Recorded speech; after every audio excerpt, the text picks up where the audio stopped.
RDB Rasaiyans is a Kolkata-based packaging company which is involved in the manufacture of flexible intermediate bulk containers, which is popularly known as FIBC, as well as polymer packaging, which involves woven bags and fabrics, which have which have utility value in chemicals, fertilizers, textiles, and steel and automobile industries. The company is entering the capital markets to raise about 35 crore rupees at the upper end of the price band, with an intention to fund its capital expenditure plans of enhancing its manufacturing capacity in Haldia. While analyzing the IPO, it appears that the company operates in a high volume, low margin business segment, as is reflected by the operating margins, which are in the range of around 12 to 10 to 12 times, and net profit margins of around 4 to 6 times. While other negatives for the company are that it is heavily dependent on top 10 customers, which contribute about 84% of its revenues for period ended 31st March 2011. Secondly, its business operations are also concentrated in the geographic region of Calcutta, which is based in West Bengal.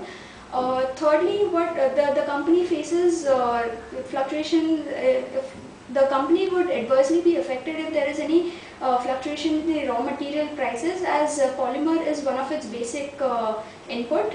Thus, one would have to keep a close eye on this, as it can have an adverse impact on its operational performance.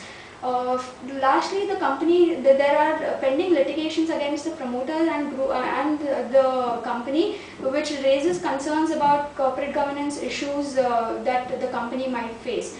Overall, considering these factors, the negatives clearly outweigh the positives. Also, on the pricing front, the company is commanding a PE multiple of around 64 to 70 times its FY12 estimated earnings, which appears to be extremely high, and suggests that the pricing itself is erroneous as compared to its peers like SL Propack, Neocorp International, and Jumbo Bags, which trade at around 14 to 16 times its forward estimates for fiscal 2012. Further, investors would do well to note that the book running lead manager, which is Chartered Capital, has managed issues like CTV, Giscor Alloys, and Syncom Healthcare, which have not fared well post listing. Thus, investors and flippers who are looking out for the listing pop syndrome would do well to avoid this IPO.